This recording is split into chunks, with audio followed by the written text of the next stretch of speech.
Olá, torcida Coxa Branca. Estamos retomando o Pod Povão, o podcast destinado ao torcedor do Curitiba. Fizemos esse projeto em várias mãos o ano passado, no segundo semestre. As eleições no Curitiba vieram e acabaram dissipando algumas pessoas do nosso grupo. Tranquilo, a amizade continua a mesma e eu resolvi tocar solo esse projeto. E retomando esse projeto, nós estamos aqui com o ex-presidente Glenn Stenger para conversar um pouco sobre a sua passagem pelo Curitiba, sobre o futebol atual. E agradeço a sua presença, presidente. Quero deixar claro que o presidente Glenn não fez nenhuma exigência, ele está disposto a tocar em qualquer assunto e vamos seguir para frente. Agradeço a sua presença, presidente.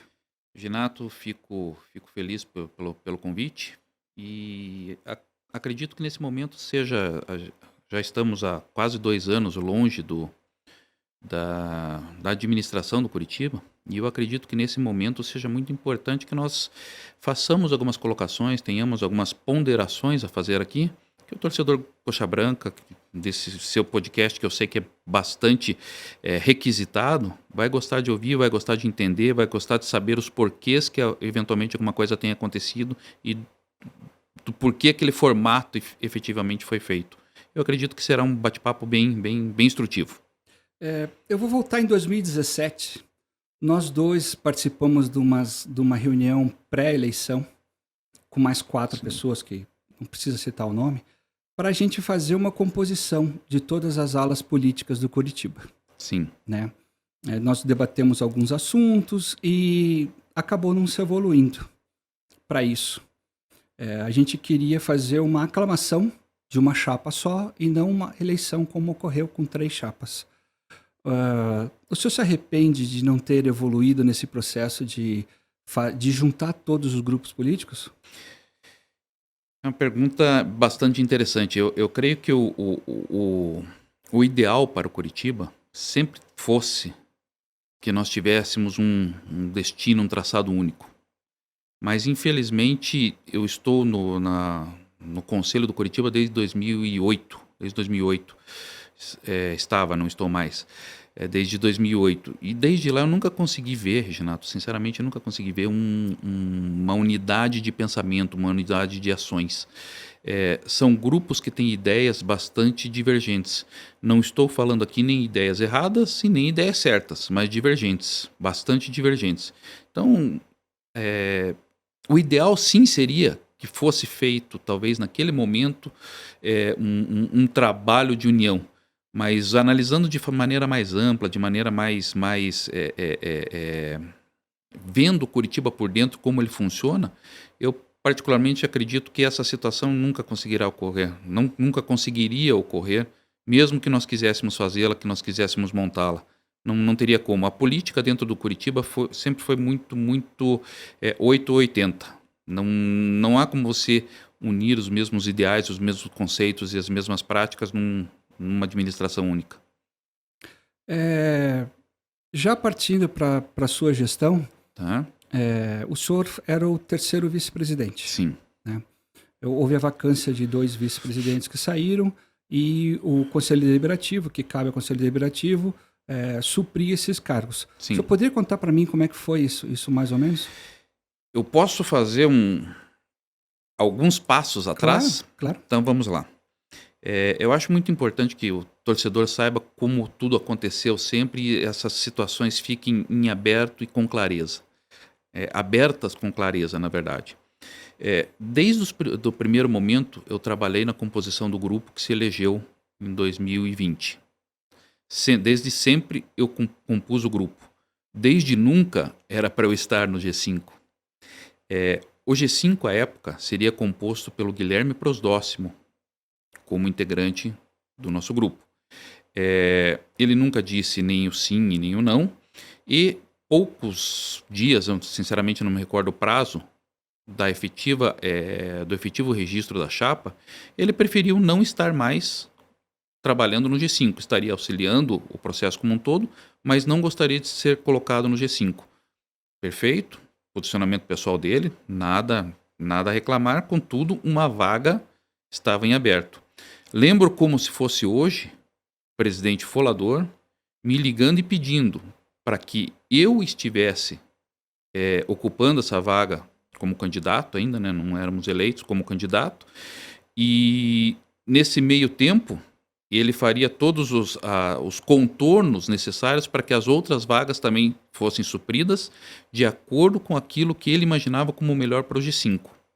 Então vamos lá. Naquele tempo, o presidente Folador pediu para que o braço direito dele, a pessoa que ele mais tinha confiança em vida, estivesse junto a ele, que foi o presidente Juarez.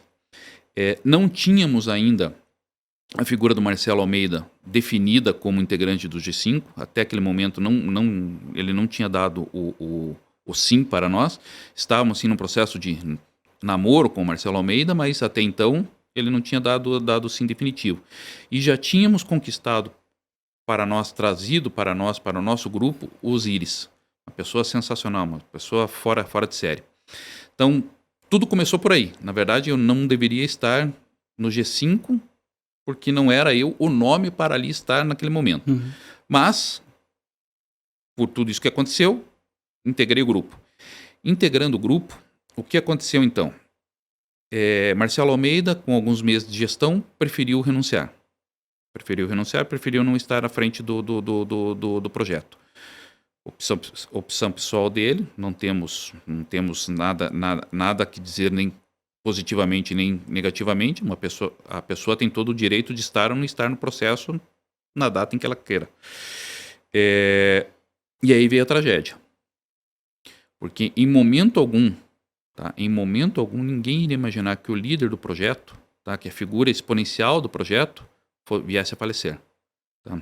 Inclusive, não sei se você sabe, claro que nós não temos como saber se efetivamente foi lá ou não, mas a gente imagina que o presidente Folador contraiu Covid dentro do Curitiba. Numa reunião no Hotel Bourbon. Talvez na reunião ou talvez até nas próprias salas, assinando alguns documentos, porque 3 pessoas pegaram a doença no mesmo tempo, que estiveram juntas, e 2 delas faleceram, certo? O tesoureiro e o presidente. E a Débora, que era a assistente naquele momento, acabou não tendo complicações mais sérias, mas o presidente faleceu.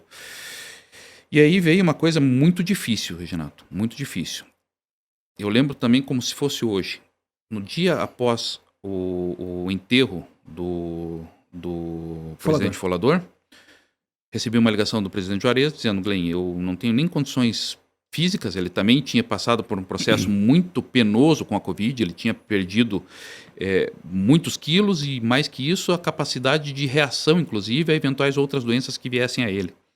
E disse: eu não tenho capacidade física e agora nem psicológica para estar à frente do Curitiba, com o falecimento do Folador. Foi um telefonema, sei lá, não foi pessoal, foi um telefonema, vou lhe dizer que 1h30 pelo menos, onde eu pedi encarecidamente ao presidente Juarez, que certamente vai estar vendo esse podcast na sequência, que continuasse à frente do clube, pela importância que a figura dele teria junto ao Curitiba, num momento de tantas mudanças, de tantas alterações, de efervescência como nós estávamos tendo, e que o Curitiba precisaria muito mais dele. E eu disse a ele naquele momento: eu não estou pronto para tal. Tá? Eu não estou pronto para tal. Eu vim para ser um auxiliar nesse processo, me disponho a estar contigo, presidente Juarez, até o último momento em que o senhor estiver na presidência e trabalhar integralmente com o senhor exatamente da forma como o senhor imaginar. Mas não imagino que o senhor deva sair para que eu assuma nesse momento. Seria uma loucura. Enfim, consegui convencê-lo. O presidente Juarez ficou na presidência. Ok. E aí nós viemos. Por isso que eu pedi para você esse tempo todo para explicar toda uma ascendência aí, né? Final de 2022 nós tínhamos sido campeões paranaenses, nós conseguimos a duras penas nos manter na primeira divisão. Fizemos uma reunião na casa do presidente Juarez, e ele novamente tocou no tema: eu não tenho condições. principalmente naquele tempo físicas, de permanecer na presidência. Fizemos um apelo, e aí já não era só eu, era todo o pessoal do G5 e mais os diretores que acompanhavam o G5. Fizemos um apelo a ele para que ele ficasse até a assinatura, o chamado sign, da SAF, que era um processo que já estava correndo naquele momento. Sim. Naquele momento. E o presidente Juarez se comprometeu naquele momento, não, então tá bom. Eu até a assinatura do processo, que a gente não sabia quando seria, se seria em janeiro, seria em fevereiro, acabou sendo em outubro, por uma série de percalços que tiveram que ser transpostos, ele acabou dizendo sim. Reunião no Couto Pereira. Pressão dele, pressão normal da torcida, enfim, de todo lado para a montagem do time e tal, a pressão arterial dele muito mal. Posso estar enganado, mas acima de 20 e a de baixo próximo a 20 também. Levamos eu e Osíris Clamas, ele ao hospital do Pilar. Tá? Pensamos, sinceramente, que podíamos perdê-lo, pela forma com que nós levamos ele até o hospital. Muito mal. E ali ele afastou-se do clube. Afastou-se do clube porque, não tinha condições físicas nenhuma de estar aguentando toda aquela pressão naquele momento. E aí, sim, vim assumir. A data correta não me recordo. Desse acidente com ele. Vim assumir como o primeiro vice-presidente que estava na escala de vices. Momento difícil, momento delicadíssimo, porque naquele momento nós estávamos passando por 3 processos. E todo mundo pensa que os processos que me fizeram, talvez... Eu poderia, naquele momento, simplesmente dizer, não, então vamos fazer o seguinte, renuncia todo mundo, fazemos nova eleição, fazemos um novo processo, enfim, e a coisa continua. Mas não dava para ser assim por um motivo que pouca gente sabe. Esse nosso bate-papo aqui vai mostrar alguns desses motivos. Não foi a recuperação judicial e não foi a SAF. Tá? Por quê? A recuperação judicial já estava andando. Tá? Se fosse o Glenn, o Reginato, qualquer pessoa que lá estivesse, iria tocar a recuperação judicial com os advogados contratados que sempre foram extremamente competentes naquilo que estavam fazendo. Sim. Certo? A SAF já tinha sido encaminhada. Tá? Os detalhes da negociação já tinham sido previamente entendidos entre A e B. Então, claro, sentaria-se ainda frente a frente o investidor e o clube para que todos aqueles detalhes fossem colocados no papel. Isso aí demoraria tempo, não é uma situação simples, mas já tinha andado muito. O que ninguém vê e o que me fez permanecer naquele momento, de maneira muito clara, foi um negócio: Liga do Futebol. Por quê? Desde os primeiros dias da Liga do Futebol, aquele tempo era Liga Forte Futebol, agora é LFU, né? Liga Forte União, mudou o nome. Nós estivemos presentes e eu estava com o presidente Juarez, em todas as reuniões virtuais, sempre com ele. E nós conseguimos, por esse nosso apoio à Liga Forte Futebol naquele tempo, termos um patamar mais elevado do que nós poderíamos até imaginar que nós tivéssemos. Tá? Se acaso algum representante do Curitiba que não conhecesse todo o histórico, que não tivesse toda a memória viva de tudo que aconteceu, saísse do processo, certamente nos desceriam alguns degraus. Entendi. E esses degraus, sabe o que custariam? Muitos milhões. Eu aqui estimo que, como eu vi times acontecer com outros times, nós perderíamos aí na divisão 60, 70 milhões de reais. Então era um processo que eu, por ter acompanhado tudo desde o começo, desde a primeira reunião, eu não poderia estar... E isso não estava fechado, isso estava andando, estava acontecendo. Eu não poderia simplesmente dizer, não, Curitiba, que se vire com esse problema, eu vou cuidar da minha vida.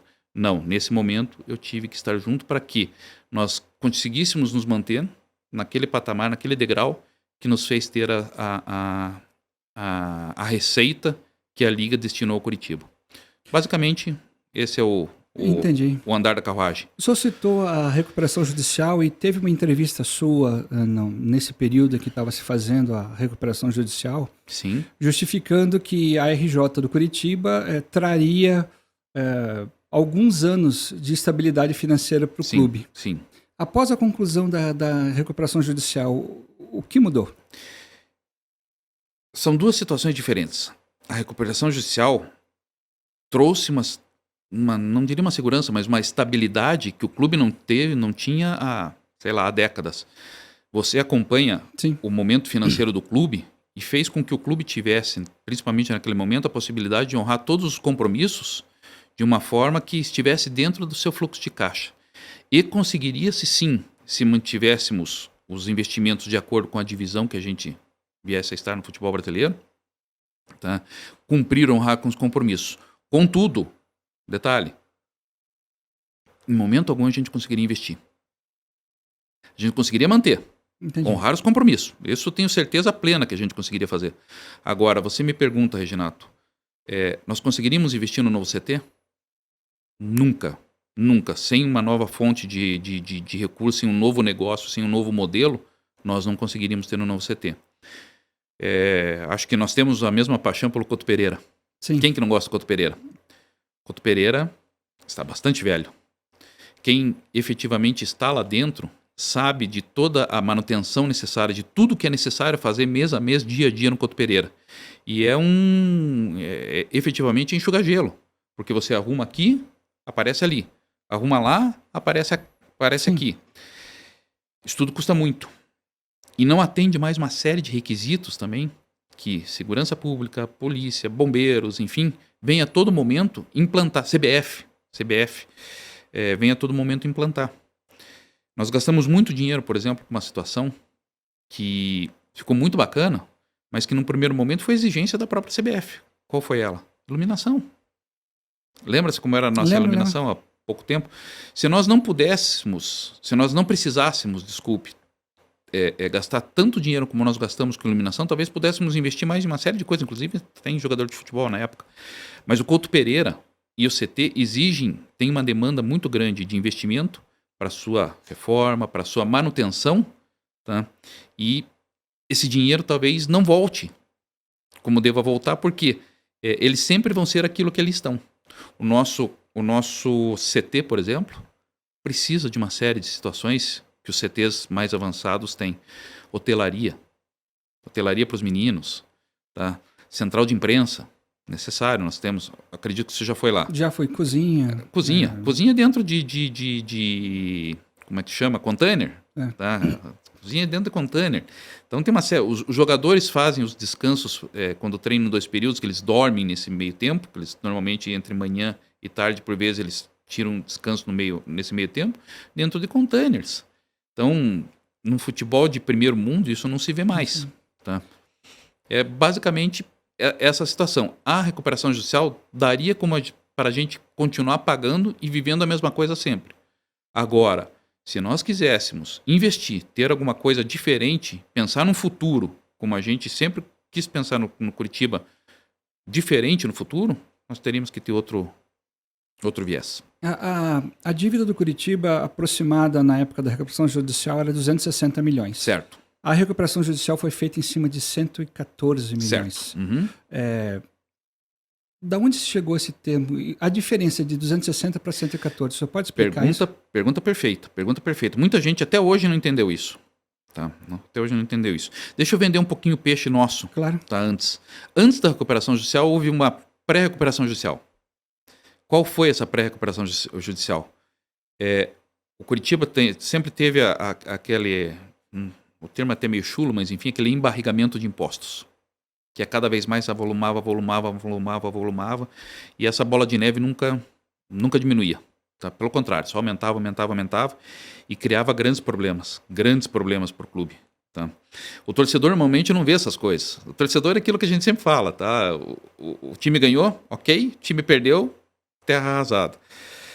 Só que tem todo o interior da situação também que é muito pesado.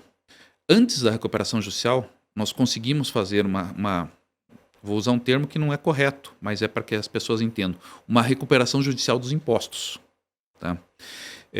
Salvo engano, tá? Nós conseguimos, nesse novo parcelamento, fazer com que nós tivéssemos uma redução de 63 milhões aproximadamente, do total dos impostos que nós devíamos, e nós escalonamos num programa chamado PERSE, basicamente quase tudo dentro do PERSE, os impostos para que nós pagássemos menos no começo, e claro, as parcelas vão aumentando no decorrer dos anos, mas que fossem efetivamente pagáveis, né? Então, desse total de 200 e tantos milhões, eu vou lhe dizer sem medo de errar, até anotei aqui para não falar bobagem, 126 milhões fiscal. É muito dinheiro, é muito imposto, tá? Que não foi liquidado quando deveria.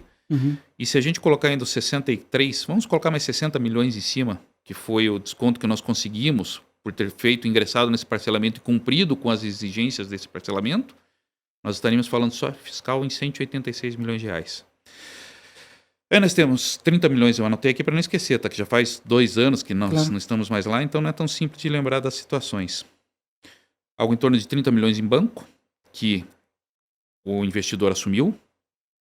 Algo em torno de 6 milhões que ainda estavam por integrar a recuperação judicial. A recuperação judicial foi de 114, como você mesmo citou.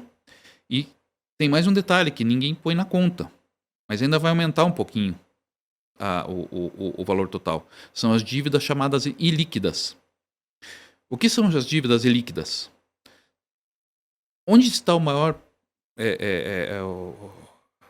onde é que o Curitiba tem que colocar mais dinheiro? Na folha de pagamento, basicamente. Sim. Certo? Principalmente de atletas e, enfim, de todo o staff. O staff. Todo o staff. E ali tem uma série de ações trabalhistas que ainda não foram julgadas. Elas podem ser julgadas como improcedentes, elas podem ser julgadas como procedentes, enfim. A gente não sabe. Por isso que a gente chama de ilíquidas.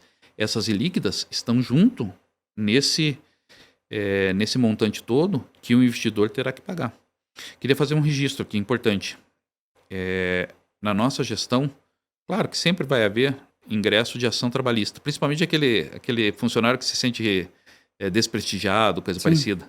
Mas nós não tivemos sequer uma ação trabalhista advinda de direito não pago, de atleta que não recebeu, de fundo de garantia ou coisa do gênero, que são efetivamente as pesadas, aquelas que fazem com que o clube tenha um desajuste de caixa gigantesco. Não houve durante esse período.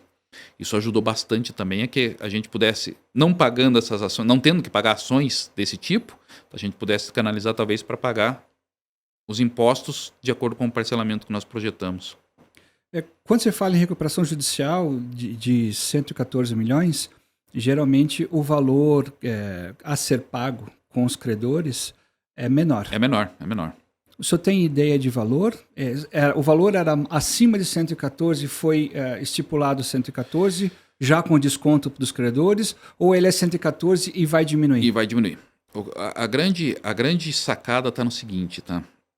Quando você tem dinheiro na mão, você negocia de maneira melhor, sempre assim. É impossível para eu saber hoje, eu não tenho como saber a forma com que o investidor está negociando junto aos credores. Eu não tenho como saber isso. Alguns deles sim, que estão no plano de recuperação judicial já com suas parcelas definidas, mas nada impede que eles façam algum aporte em algum momento, tá? E façam com que essa dívida seja reduzida ainda mais. Tá? Estou devendo para o Reginato R$10. Reginato, eu não vou te pagar 10, eu tenho 8 para te pagar agora. Você quer? É uma negociação entre as partes. Claro. Tá? Desde que não se fure uma fila de pagamentos necessária para o plano de recuperação judicial, tá? Eles têm a possibilidade de fazer isso. Se eu falar para você qual o valor efetivo que eles vão finalizar o processo, por qual valor eles vão finalizar o pagamento da recuperação judicial, eu vou estar mentindo. Eu não tenho como ter esse dado. Não tenho como ter esse dado.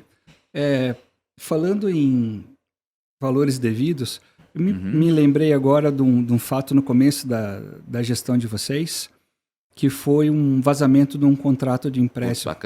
Bacana. Eu queria que o senhor explicasse um pouco isso, assim, se tinha outra alternativa e o porquê ocorreu. Tá. Uma pergunta muito legal, porque essa pergunta ela causou uma situação que vocês, sinceramente, acho que nem imaginam, e eu vou falar aqui hoje.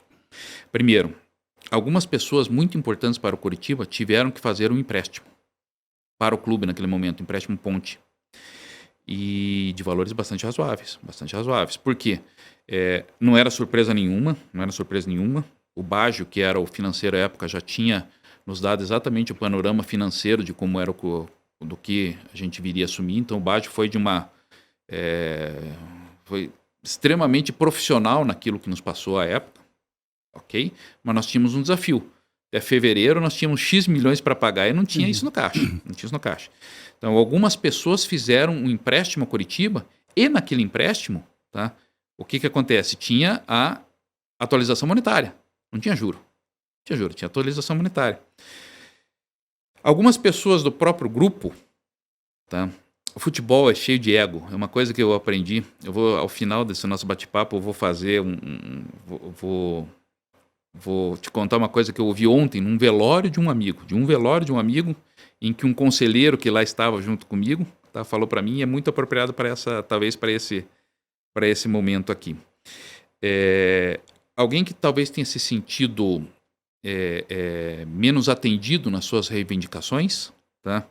Resolveu que deveria fazer o vazamento das informações para a imprensa como se fosse essas 5 pessoas que emprestaram para o Curitiba à época, tá? Eu não estava nesse hall, fossem uns bandidos, na verdade, porque, emprestaram para o Curitiba e vão querer receber de volta. Meu Deus do céu, se o cara emprestou dinheiro, ele quer receber de volta. Tá? Ele está fazendo um ajuste, uma ajuda, uma contribuição para que a gente chamava lá de empréstimo ponte. O empréstimo é feito até que o Curitiba tenha as receitas necessárias para que se pague aqueles empréstimos. E todos esses empréstimos foram efetivamente liquidados. E qual o motivo de não se recorrer a uma instituição bancária para fazer isso? Não tínhamos crédito. Não tinha crédito. Não tinha crédito. O tanto de protestos que nós tínhamos, a nossa... eu vim do mercado financeiro. Se você fizer a análise do score, hoje eu não sei sinceramente como está, mas do Curitiba naquela época, nenhum banco emprestaria R$10 para o Curitiba naquele momento. Tá? Você tinha que recorrer efetivamente às pessoas que estavam próximas ao Curitiba, que tivesse esse enlace sentimental também com o Curitiba, e essas pessoas efetivamente ajudassem o clube naquele momento. Tá. Senão não teria como pagar as folhas de... Nós levamos... esse é um bate-papo, então é bacana saber algumas situações. Os primeiros dias que nós fomos ao CT, nós levamos uma enquadrada dos jogadores que você não imagina. Tá? Porque nós falamos que nós chegamos de maneira muito clara, muito transparente e dissemos, não me lembro a data efetivamente, mas vamos supor aqui, dia X de fevereiro nós vamos pagar todos os atrasados que estão até aqui. Jogadores que já mais velhacos, como a gente chama, mais cascudos, não venham nos enrolar aqui, que nós conhecemos muito isso aí. Já ouvimos muitos como vocês falarem dessas situações, essas histórias, e no fim não cumprirem.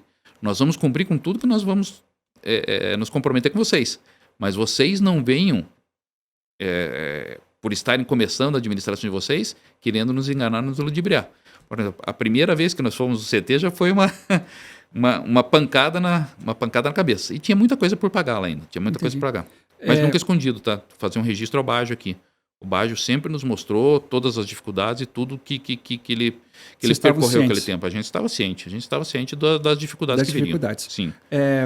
Já falando nisso, do grupo da Curitiba Ideal 2020 está ciente das dificuldades financeiras, a recuperação judicial e a efetiva transformação em SAF, sim, ela foi pensada pelo grupo de vocês em que momento? Quando foi possível. Explico por quê. Você vai dizer, como assim como foi possível? Desde sempre nós tínhamos na nossa cabeça a ideia que nós tínhamos que fazer o equacionamento financeiro do clube para que ele tivesse futuro. Isso é ponto nevrálgico da nossa administração. Contudo, como fazer se a gente não tinha as ferramentas? A recuperação judicial não era possível de ser feita para os clubes. Lembra-se disso? O primeiro clube que a implementou, se não me engano, foi o Figueirense. Se não estou enganado. Posso estar enganado. Enfim, estou um pouquinho fora do processo, posso estar enganado. Só fizemos depois que nós tínhamos a segurança necessária, tá? De que os clubes também poderiam ingressar com a recuperação judicial por serem entidades sem fins lucrativos, basicamente isso. Tá? E quando tivemos a segurança, já nos primeiros dias, nós ingressamos com o processo, começamos o processo, na verdade, porque não é um processo simples também, tem um processo bastante... tem muita gente envolvida no processo, então é um processo que demandou bastante. Nós tínhamos sinais de fumaça a todo momento da lei da SAF. A gente sabia que ela poderia ocorrer. Os sinais de fumaça estavam ali. Mas ela ocorreu quando? Em final de... Não lembro o mês, mas foi em final de 21. Final de 21. Vamos colocar de maneira bem presente. Início de 22. Porque a lei aconteceu, no início de 22 a gente pôde trabalhar com aquilo que já se tinha na lei. Enfim, estabelecido em lei. E ali sim, ali a gente se debruçou sobre o tema e ali a gente foi... E eu quero falar bastante sobre SAF, se você me permitir daqui a pouco. Ali a gente se debruçou sobre o tema e aí sim a gente pegou pesado para que aquilo que se apresentava como um novo horizonte para os clubes no país, tá, pudesse ser colocado no Curitiba também. Tá? Falando em SAF... Me pergunte bastante de SAF, eu preciso falar para você várias coisas claro. Que as pessoas precisam e querem saber. Na época da consolidação da SAF, o senhor deu uma entrevista dizendo que o Curitiba tinha 3 propostas na mesa e optou-se pela escolha da Tricorp. Sim. Eu queria que o senhor esclarecesse para as pessoas que estão nos vendo como é que foi esse processo e é possível dizer da onde eram oriundas essas outras 2 propostas que não foram escolhas? Posso e farei. Então a gente tem que fazer aqui, esse talvez seja o tema que a gente mais nos aprofunde aqui, tá? Nós temos que fazer aqui uma analogia interna, tá? Uma analogia interna. O Curitiba, você na época de... Vamos fazer uma brincadeira aqui. Na época de 70, 80, você não tinha um opalão ou não sonhava em ter um opalão? Um pouquinho. No final de 80 eu tive um Diplomata 83. 83. Era o sonho de consumo. Era o sonho de consumo. Eu acho que o Curitiba, lá em 70, 80, poderia ser comparado ao opalão. Tá? O opalão, que todo mundo queria ter. Mas passaram-se os anos, tá? E o opalão hoje, você acha um outro opalão muito bem conservado e que todo mundo ainda quer tê-lo. Tá? Passaram-se os anos e o Curitiba não quero dizer que perdeu a expressão que tinha, mas ele não tinha mais a mesma pujança que teve na década de 70 e 80. Deu uma retraída. Deu uma retraída. Isso é fato. Não sou eu que estou supondo aqui, é fato. Se a gente fizer uma análise introspectiva, o último título que nós conquistamos de expressão foi em 1985. Na gestão do Dr. Wilson, nós batemos na porta 2 vezes, mas infelizmente não conseguimos com a Copa do Brasil. O resto foram campeonatos paranaenses. E 85, 95, 40 anos, né? 40 anos. Tá? São 40 anos que nós temos aqui do nosso último título de expressão. E o último tinha sido, lá na década de 70, o Torneio do Povo. Então, o que acontece? O valor de mercado do Curitiba, por que eu estou fazendo essa análise? Aqui fazendo uma análise, tirem o coração, tá? Tirem o coração dessa análise, por favor, todo mundo que está nos ouvindo, nos vendo também, tirem o coração dessa análise. O valor de mercado do Curitiba talvez não fosse tão bacana, talvez não é tão bacana como um valor de mercado num Palmeiras, num Flamengo, claro. Enfim, de um time de massa como nós temos no Brasil. O Curitiba é um time situado na classificação dos médios. E aí o que acontece então? Nós contratamos a XP para que fosse o nosso advisor, tá?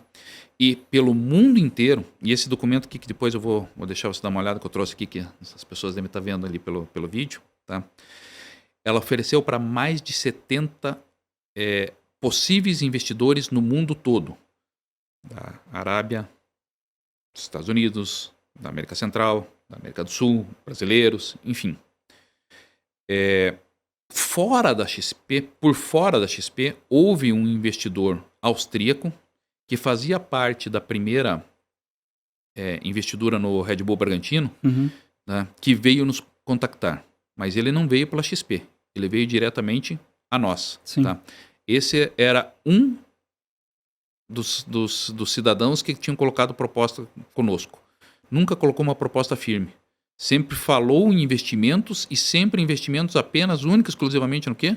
No futebol. Nunca falou em estádio, nunca falou em CT e nunca falou em pagamento de dívida. Claro que se evoluísse, em algum momento isso se tornaria realidade. Mas ele acabou recuando. Era austríaco, tá? Tratou conosco, sim.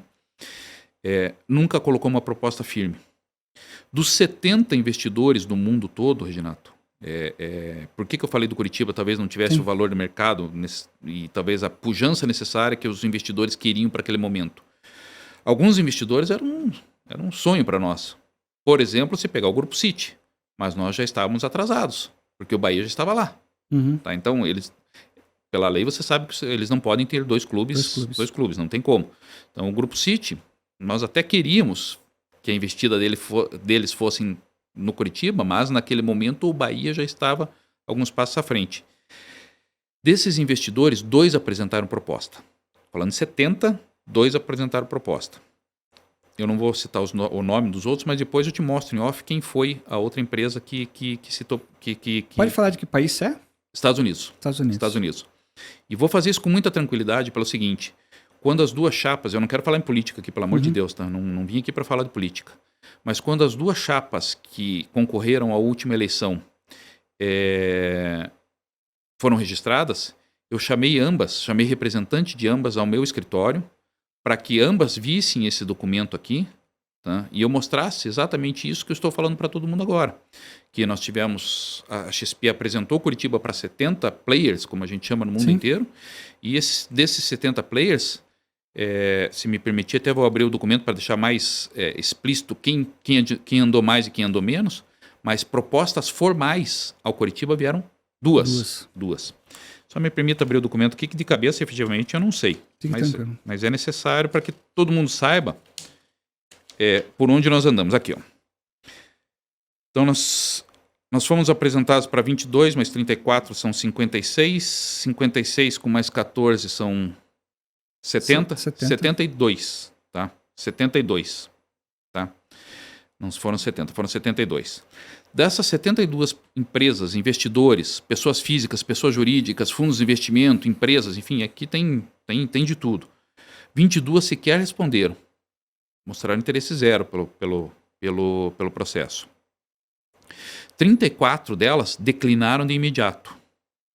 Tem o nome de todas aqui. Sim. Declinaram de imediato. 14 delas, então de 72, 14 delas assinaram um documento chamado NDA. O que é o NDA? É um documento, e aí vocês vão começar a entender um pouquinho por que talvez as coisas não possam ser expostas a todo momento. Tá? O NDA é um termo em que você assina e a empresa que está possivelmente querendo adquirir o negócio, a instituição, enfim, também assinam, declarando que a partir dali manterão todo o sigilo necessário para que as informações que a partir dali saiam não sejam usadas de maneira alguma por ninguém. Tá? E responsabiliza por completo todas as pessoas que assinaram. Essa NDA fui eu que assinei, algumas delas fui eu que assinei, então você não pode, de maneira alguma, fugir disso, pois você responde particularmente por tal. 14 empresas assinaram as NDAs para irem a fundo no Curitiba, receberam os dados do Curitiba, viram Curitiba a fundo, a dívida, o patrimônio, o que se tinha por fazer, o que se tinha que investir, o que se receberia em troca, torcida, quanto se tinha de sócios, enfim, todos os números do Curitiba. Desses 14, 2 empresas apresentaram propostas fixas, tá? As formais para a aquisição da SAF do Curitiba. A Tricorp, que todos sabem, e a outra empresa, que é uma empresa americana. Só que acontece o seguinte, a pergunta que tenho certeza que todos fazem, por que então nos direcionaram a Tricorp? Tá? O que aconteceu de diferente da Tricorp? Tenho aqui a proposta do americano. Tá? Quando ele faz uma proposta, ele põe alguns itens que qualquer um que estivesse à frente do clube naquele momento aceitasse para que a proposta seguisse, brincadeiras à parte, nós teríamos que morar no Afeganistão. Tá? Escondido numa tapera no Afeganistão. Por quê? As exigências desse investidor, tá? Passavam por, de acordo com a vontade dele, poder mudar cores, cidade e nome. Entendi. Tá? Repito, para todo mundo ver. Tá? O segundo investidor que mostrou um interesse, que apresentou uma proposta para o Curitiba, queria poder mudar cores, cidade e nome. Ou seja, se ele quisesse levar o Curitiba daqui para São Paulo, poderia. Tá? Obviamente que nós declinamos essa proposta imediato. Não fazia o mínimo sentido. Ele queria sim um clube com representatividade no Brasil, tá? Tanto é que não conseguiu nenhum outro, tá? Não conseguiu nenhum outro. E e que pudesse fazer desse clube aquilo que ele bem quisesse, que ele bem imaginasse. Tá? A proposta que constou como sólida, com valores representativos, que não eram os valores pelos que foram fechados, eram muito menores. Por isso que a negociação durou até outubro, que eu falei para você. A negociação começou e acabou lá em outubro. Os valores expressados pela Tricorp no primeiro momento eram bem menores, bem inferiores àqueles. É uma negociação comercial. Eu te dou 10, eu quero 20, fecha em 15, 16. Enfim, é assim que funciona. Enfim, esse foi o motivo que nos direcionou a Tricorp. Mais um motivo que é duro de falar do nosso país, mas é necessário. Insegurança jurídica. Por que você viu, depois do Curitiba, alguma outra SAF de porte ser fechada? Não. Os investidores estão com um receio gigantesco da insegurança jurídica causada pelo fator Brasil. Tudo que aconteceu no Vasco, tá? Tudo que acontece a todo momento no Brasil, tá? Numa canetada tudo pode mudar, faz com que eles tenham um receio muito grande de colocar, por exemplo, no Curitiba foi muito mais que R$1 bilhão. Mesmo para esses investidores não é pouco dinheiro, dinheiro. Então, eles têm um receio muito grande de, eventualmente, aportar aqui, tá? E os investidores, a todo momento, sempre eu falei isso. Acho que você participou de uma reunião onde eu falei isso. Os investidores vêm, e isso é bom para nós, para ter retorno com o Curitiba. Eles querem que o Curitiba dê retorno e eles consigam fazer uma eventual revenda à frente por um valor substancialmente maior que aqueles que eles compraram. Que eles compraram. E vou lhe dizer, a insegurança jurídica hoje pesa demais no Brasil. Não sei se times medianos do Brasil terão, como Curitiba do porte do Curitiba, terão sucesso. Tá? Terão sucesso. Eu já vi situações, quando a gente contactou com esses investidores, alguns deles até daí não pensando só no negócio, tá? Tem a intenção de entrar no país, mas eles querem para comprar um dos top do país mesmo. Eles queriam, se você colocar um Corinthians à venda, um Flamengo à venda, um Palmeiras à venda, um fundo de investimento árabe não vai nem pensar tanto pelo dinheiro, mas por estar presente no mercado de futebol como brasileiro, num time que tenha toda essa massa agregada a ele, talvez eles façam. Agora, em times medianos, eu não acredito que nós tenhamos, num momento tão célere, uma nova SAF. Entendi. Acaba nos trazendo muita vontade de explorar mais esse assunto. Eu sei que a confidencialidade é difícil de completar. Mas esse investidor americano, ele é da área financeira, da área esportiva? Tem os dois. Ele tem vários canais de utilização do dinheiro dele. Não é um investidor, tá? É uma empresa americana. Uma empresa americana que tem vários segmentos em que ela atua. Também atua na área esportiva. Eu tenho uma dúvida que surgiu desde lá de 2013, quando foi feito o ProTorque. Tá. Tem um terceiro andar lá que está todo fechado. Boa pergunta. Por que aquele andar está todo fechado? Nunca foi utilizado? Veja, o que acontece? Nós subimos lá algumas vezes. E lá no projeto... No projeto, existem pilares que dão sustentação àquela parte... de cima. A estrutura de cima, que não permitem que se façam ali camarotes como são embaixo. Por quê? Taparia a visão. Tá? Não são pilares que, note, quando você olhar as fotos, eles se adiantam ao andar imediatamente inferior. Então, se você finalizasse aquilo ali e fizesse um vidro à frente com um camarote, por exemplo, tá? Você não conseguiria ver ou para um lado ou para um outro de acordo com onde você estivesse no campo. Tivemos sim quando nós estávamos à frente do clube, uma investidura de um possível parceiro para que se montasse lá um restaurante. Mas o negócio tem que ser, quando você faz um negócio, o negócio tem que ser bom para todos, para o Curitiba e para o parceiro.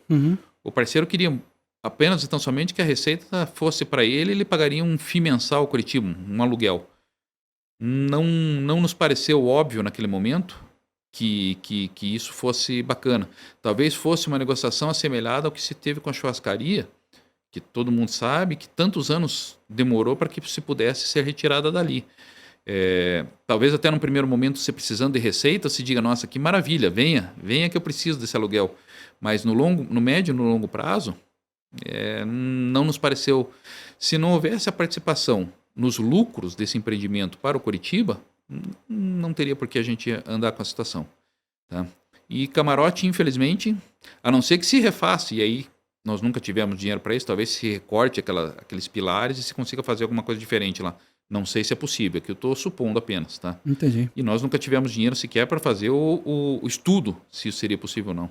Entendi. Tá? Falando em camarote, o senhor tem ou tinha um camarote ali no Protorque e foi ventilado nas redes sociais que o senhor frequentava alguns jogos do lado de seguranças.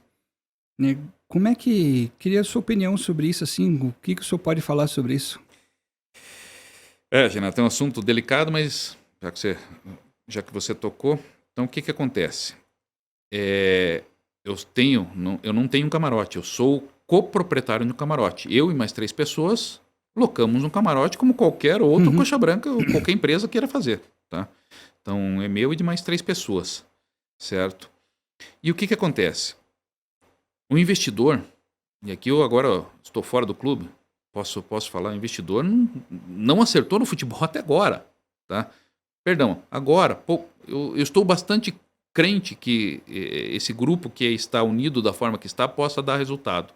Eu estou crente que arrumando algumas situações, esse grupo possa dar resultado. Tomara que eu esteja certo.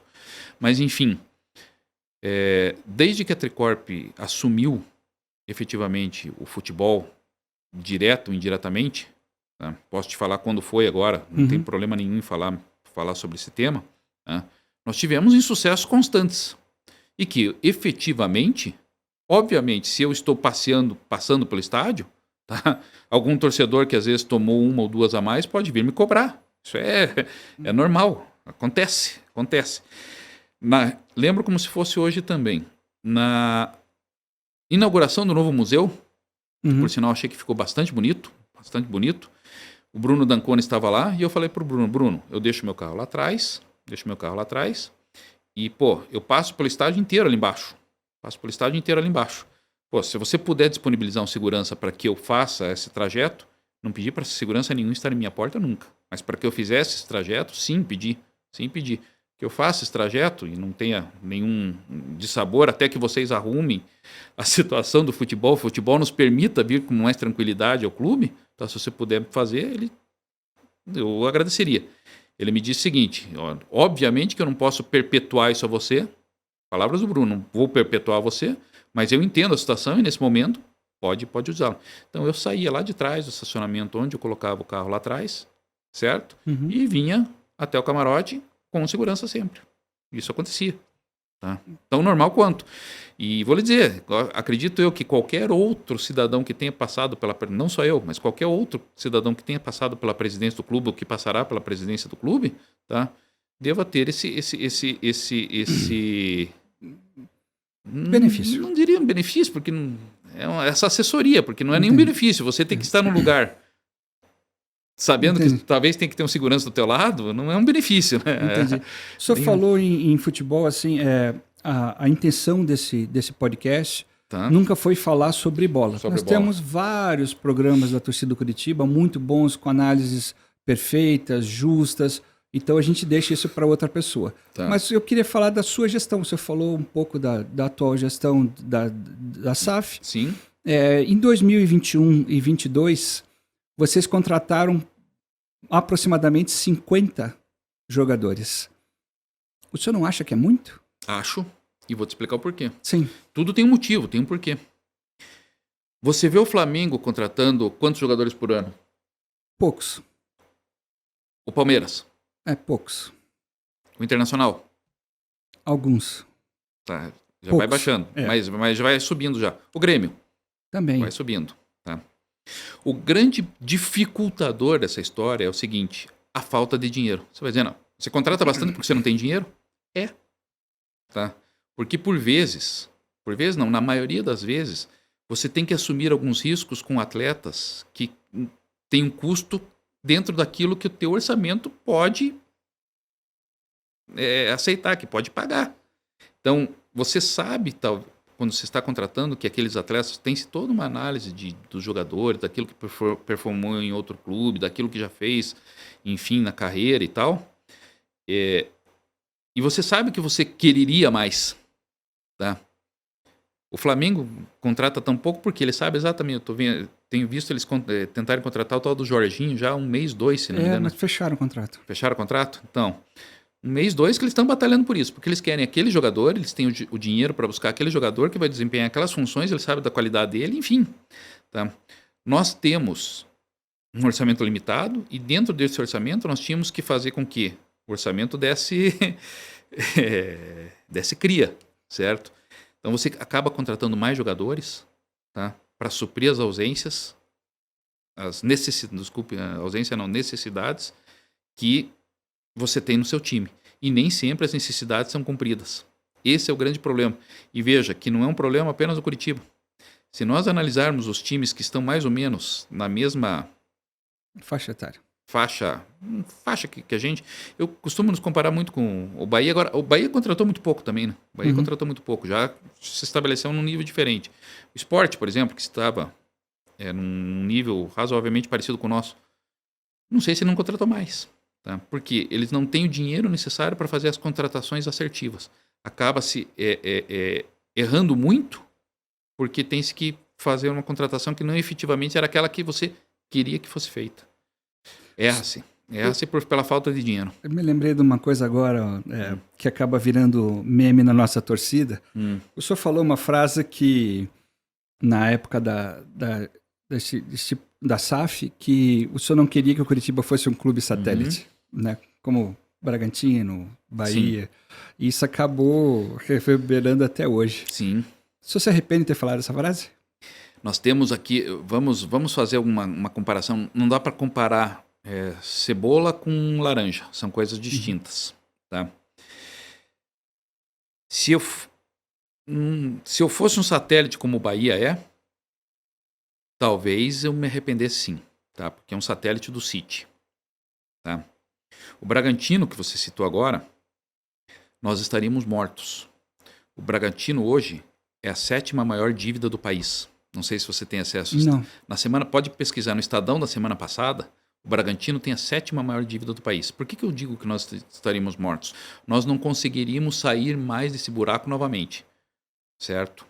Eles investiram muito, não estão tendo ainda o resultado que deveriam ter, e quem vai pagar por isso é a empresa, é a Red Bull. Tá? Então tudo bem. Se eles são satélites, se não são satélites, tudo bem, que a empresa sabe até onde ela pode ir e onde ela não pode ir. E aí tem o Botafogo, tá? Que também entrou nessa negociação. Você não acha, que eu vou repassar a pergunta para você, que a inconstância do proprietário do Botafogo prejudica o próprio Botafogo? Eu acho que sim. Eu acho que ele poderia ser mais linear nas decisões dele. Mas o Botafogo foi campeão brasileiro e campeão campeão das Américas. Talvez eu optaria por ter um John Textor no Curitiba, sendo campeão brasileiro e campeão das Américas. Mas é o si. Mas é aquilo que eu falei, né? Nós não tivemos a oportunidade. Não surgiu. Não surgiu esse nível de investidor. Não surgiu esse nível de investidor. Uma coisa que é legal comentar aqui, Reginato. As pessoas falam, mas o futebol... É claro para todo mundo que foi pífio nesses dois anos que passaram sob gestão do investidor. Vocês nunca cobraram? Vou fazer um relato aqui que, para amigos, obviamente, todos sabiam disso, mas o todo nunca soube. Eu tenho dezenas de situações em que eu cobrei, em que eu solicitei, em que eu instruí, em que eu mostrei que as coisas estavam no caminho que não deveriam estar, e que eu já imaginava o resultado que estaria lá no fundo. Dezenas, todas registradas, eu não apaguei nenhuma delas. Todas cobranças registradas. A quem? A todos do investidor. Todos do investidor. Todos os responsáveis pelo investidor. quando eu tive retorno, tá? Nem sempre tinha esse retorno pelo seguinte, na medida em que você tem uma empresa em que você tenha 10% e o outro lado tenha 90%, a tua força, obviamente, é muito menor. Tá? Uhum. Então, por vezes, o retorno que você tem é um retorno que não efetivamente será colocado em prática pelaquele que tem 90% das ações da empresa ou coisa do gênero. Tá? Mas eu gostaria de deixar registrado aqui, eu tenho todos os registros, nunca vou apagar esses registros, de todas as solicitações, incursões, cobranças, manifestações. A gente falava sobre tudo, porque mostraram, o Reginato não pode jogar no Curitiba, porque o Reginato tem isso, isso, isso e isso. No outro jogo estava lá o Reginato. Entendi. Tá, entendeu? Então, a tua gente... força cai muito, né? Você perde muito. A gente vê nas redes sociais da nossa torcida alguns depoimentos, algumas críticas com o advento da SAF, que a Associação Curitiba ficou meio desprovida financeiramente. Sim, né? eu já ouvi isso. O senhor pode falar sobre isso? Assim, Posso. porque assim, existe uma determinada quantia que é paga todo mês, R$40 mil, que hoje em dia não supre as necessidades da associação financeiramente. Como é que foi esse estudo? Primeiro, eu queria fazer um relato aqui. Em alguns meses, próximo ao período eleitoral, de novo, não quero falar sobre eleição aqui de jeito algum, mas chegou a mim um relato que algum integrante da diretoria anterior tinha falado às chapas A e B que a Tricorp deve ter suposto esse valor e aí foi pago e ponto final. Muito diferente disso.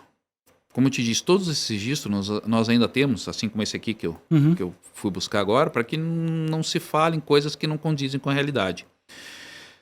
A associação, Reginato, tem que ser entendida, pelo menos nós pensamos assim, tá? Como um órgão preservador da identidade do clube, tá?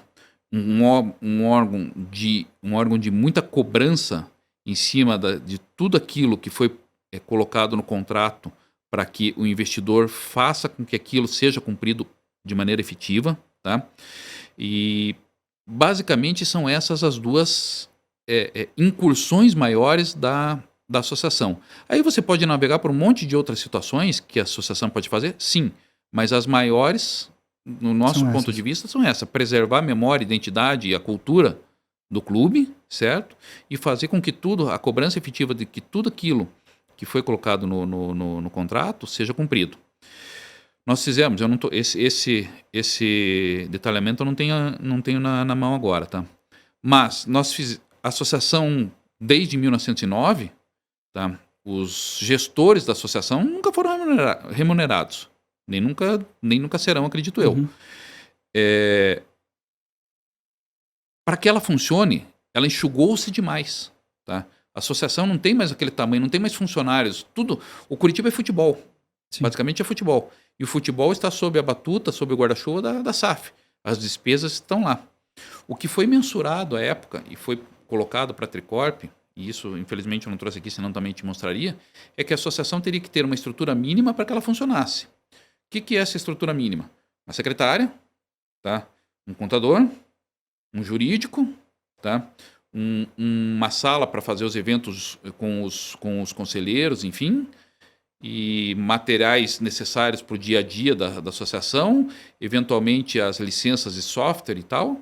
E nessa projeção mostrou-se que, com esse valor que você citou, a associação conseguiria se manter com essas despesas fixas mensais.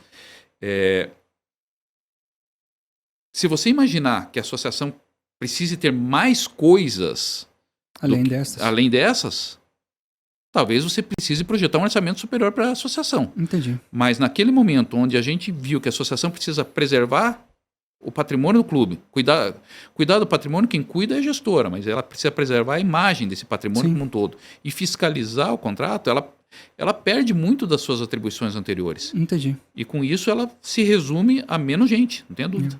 Também relatos de torcedores representando a nossa grande nação Alviverde, naquela reunião, acho que foi mês passado, com Bruno D'Ancona. Sim.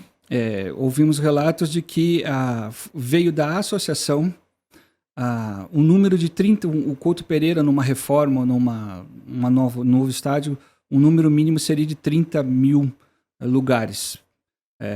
E isso teria vindo, segundo o Bruno D'Ancona, da associação. No caso, quando o senhor estava lá. Sim. Comenta um pouco sobre isso. Nós fizemos, eu vou me perder aqui, mas foram dezenas de reuniões para tentar viabilizar um novo estádio. Nós temos um problema grande ali, alguns problemas grandes ali no Alto da Glória. Tá?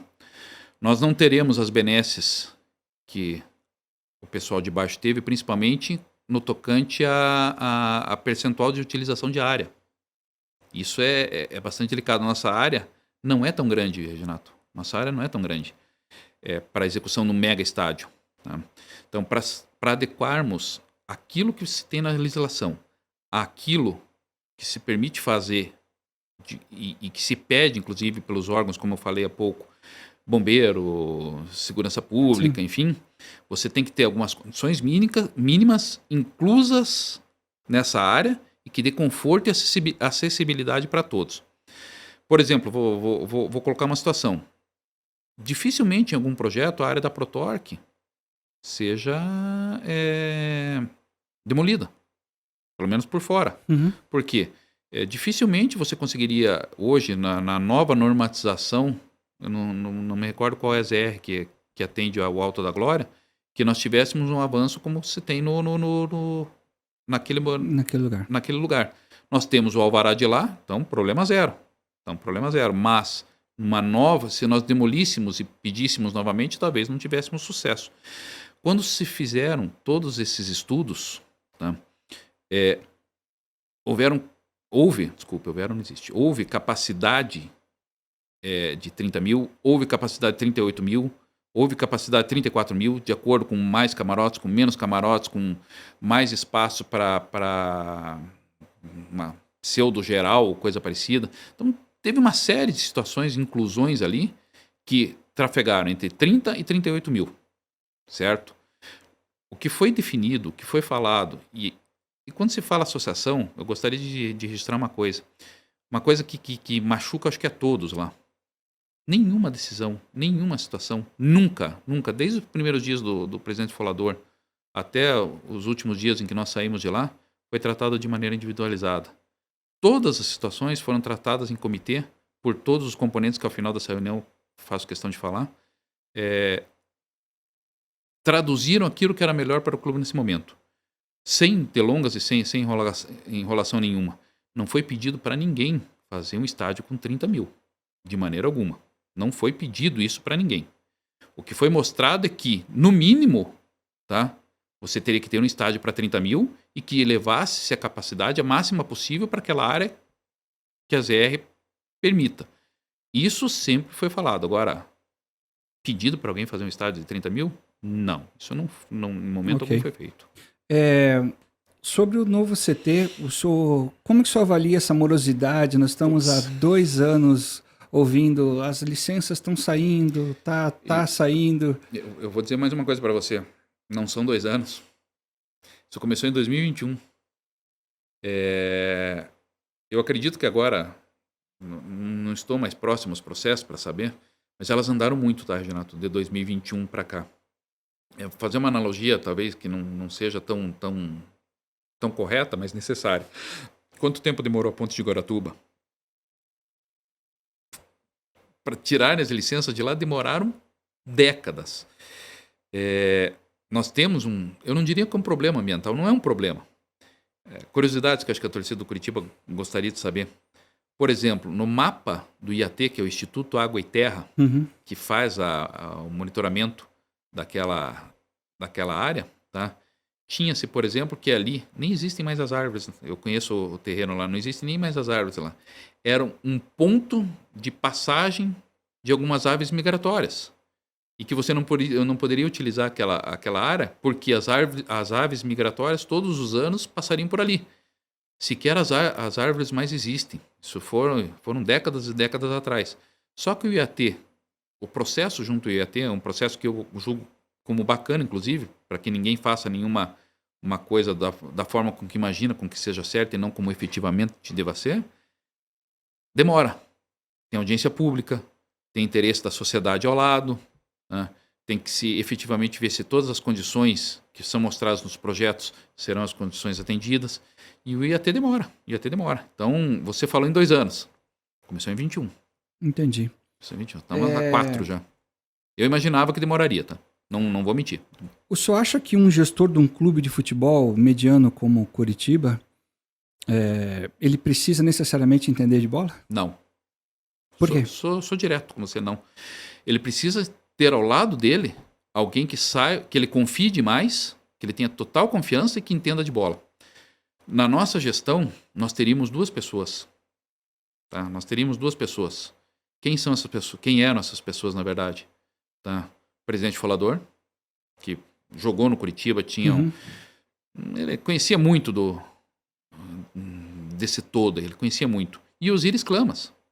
Osíris Clamas, desde o primeiro dia, esteve junto a atletas, esteve junto a treinadores, esteve junto a preparadores físicos, esteve junto a coordenadores. Ele trabalhou isso como ninguém imagina o tanto de tempo que Osíris Clamas dedicou da sua vida para que o Curitiba fosse melhor, principalmente em 21 e 22.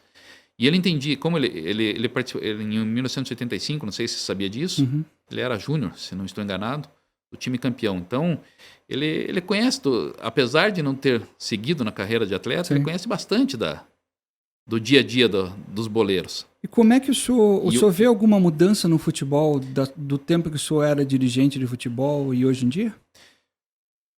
Renato,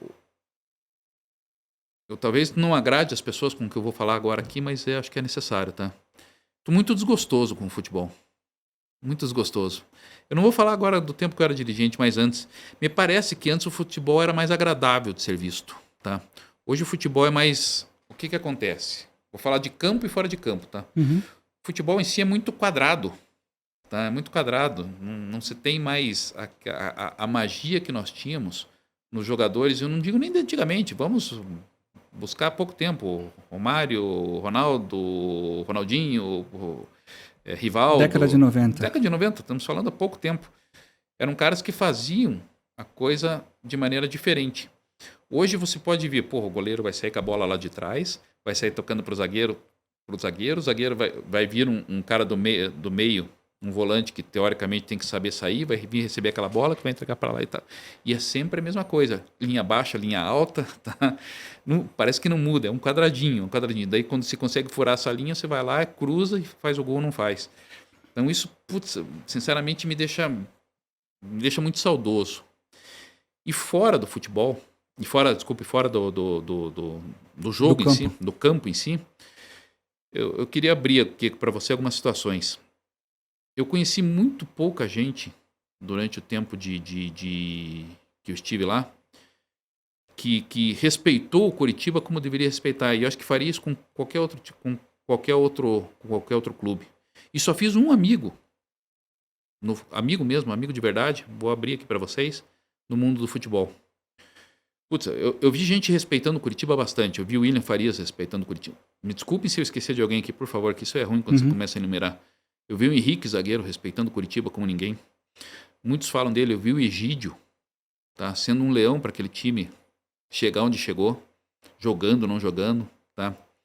Eu vi Léo Gamalho, tá? Que é um cara que passou por sei lá quantas equipes, mas enquanto esteve no Curitiba foi um cara sensacional.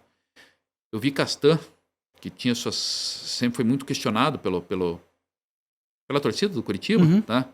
Ser dentro do vestiário, um cara que, chamava todos as suas responsabilidades como ninguém, tá?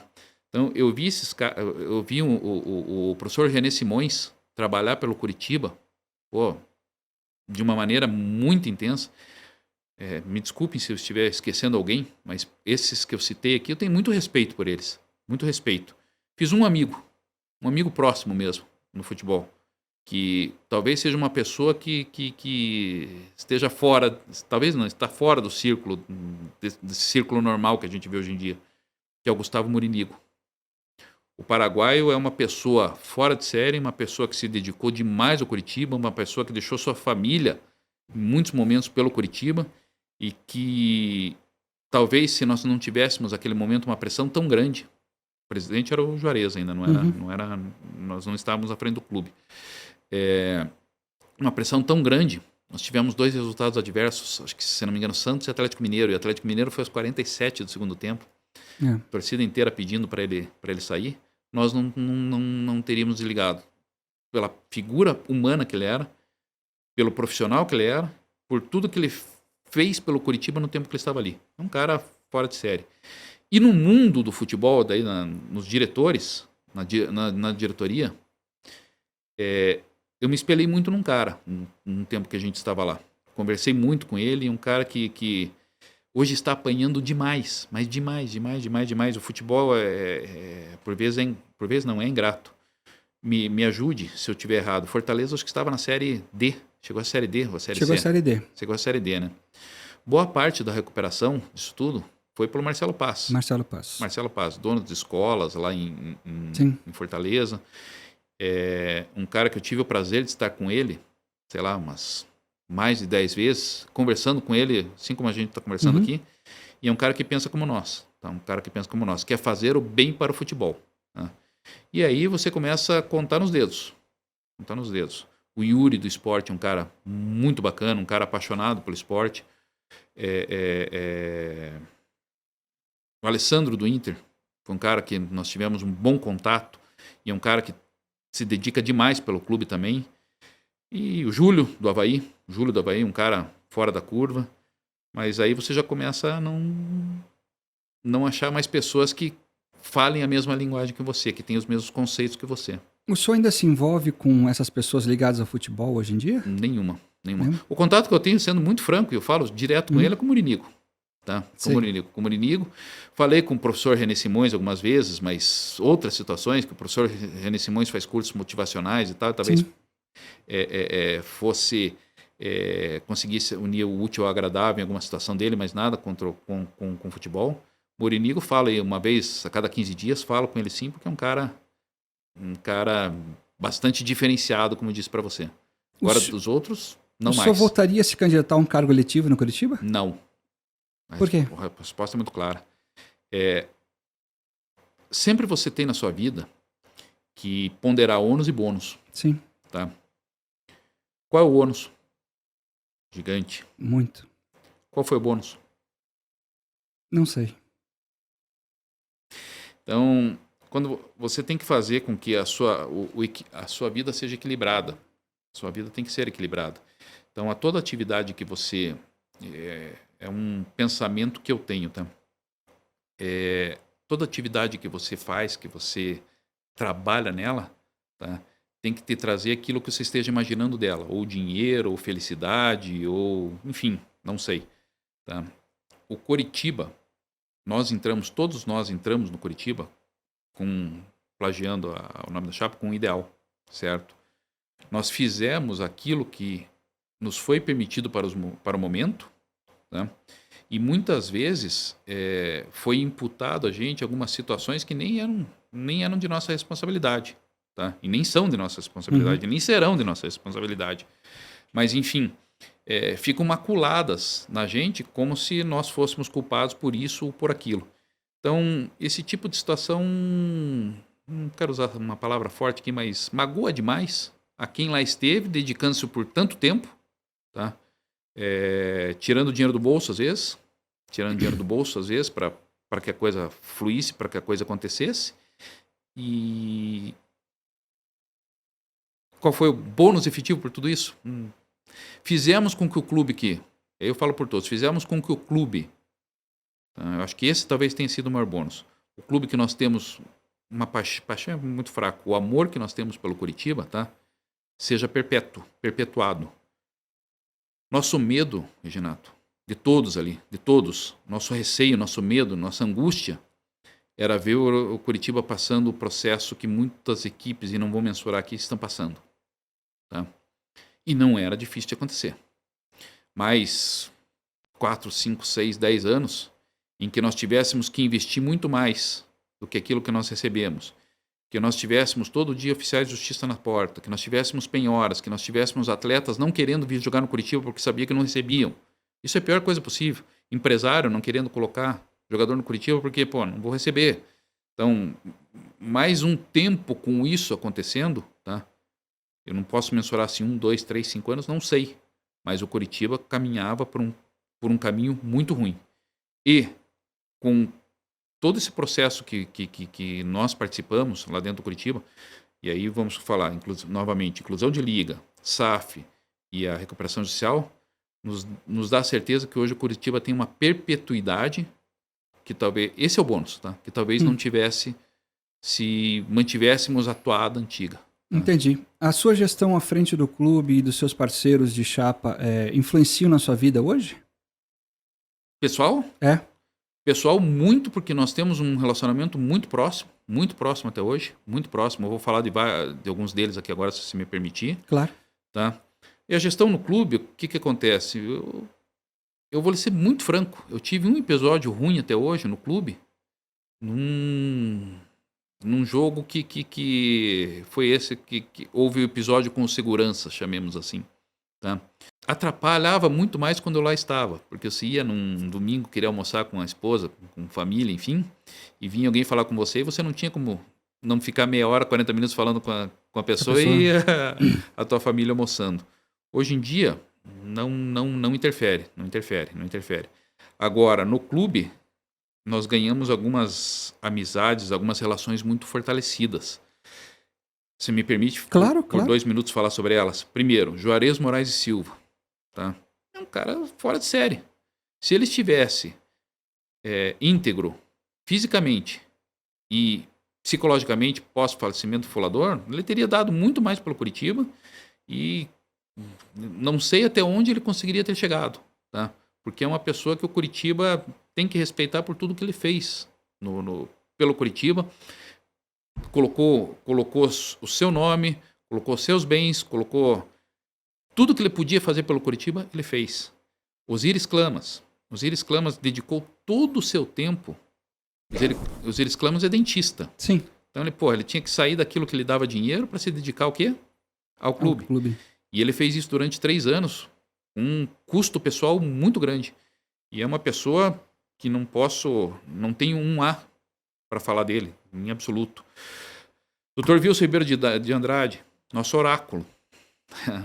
Nós, quantas vezes nós nos consultamos com ele, tá? Porque, a experiência pesa. E algumas pessoas dentro do clube têm uma experiência que ninguém mais vai ter. Dr. Wilson, Giovanni, o João Malucelli, tá? Essas pessoas, o Samir passou por poucas e boas lá, então eles têm uma experiência no clube que eu particularmente acho que essa memória viva de todas essas pessoas deveria ser cada vez mais trazida para que eventuais acertos fossem reforçados e eventuais erros não fossem feitos novamente. O Jair José sempre deu muito apoio a todas as situações que nós tivemos lá. O Maurício Gulim, logisticamente, nos ajudou bastante. E 2 pessoas que eram diretores, que nós colocamos como diretores institucionais, nunca remunerados, assim como o Dr. Wilson era. Nós tivemos o Leonardo Boguszewski, que nos ajudou demais na confecção do processo da SAF. Nos ajudou muito. Tá? Ajudou. O conhecimento dele hoje, sinceramente, eu elenco como, se não o melhor, um dos 3 melhores do Brasil nesse processo.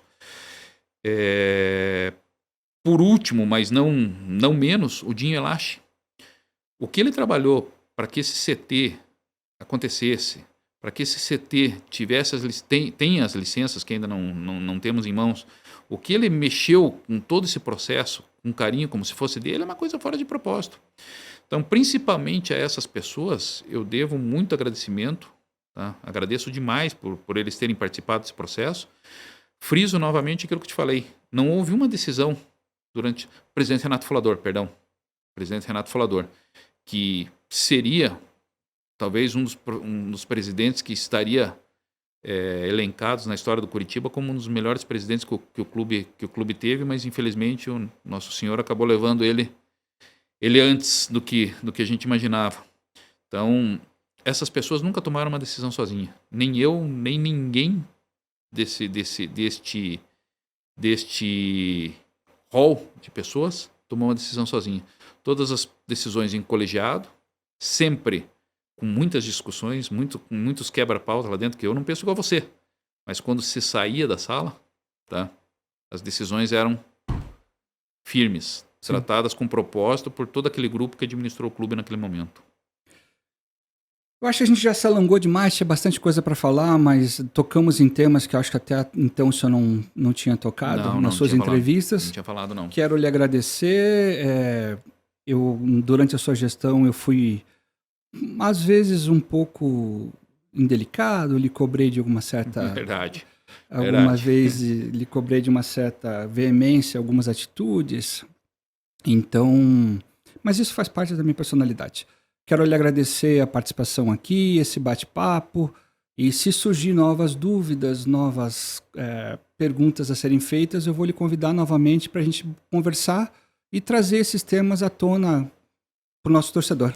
Eu acho que na medida do possível, eu busquei ser claro, ser transparente, trazer a verdade de tudo que aconteceu durante esse período e por que as coisas aconteceram durante esse período, para que o torcedor Coxa Branca, o sócio do Curitiba principalmente, tenha a ciência plena de como aconteceu e de que as coisas... existe aquele ditado, né? Que quem conta um conto aumenta um ponto. É isso, né? É isso, tá? Que as coisas sejam contadas, sejam mostradas efetivamente de acordo com o que elas aconteceram. E não por um viés diferente daquilo que efetivamente seja o viés verdadeiro. Ok. Agradeço e à disposição, Reginaldo. Obrigado.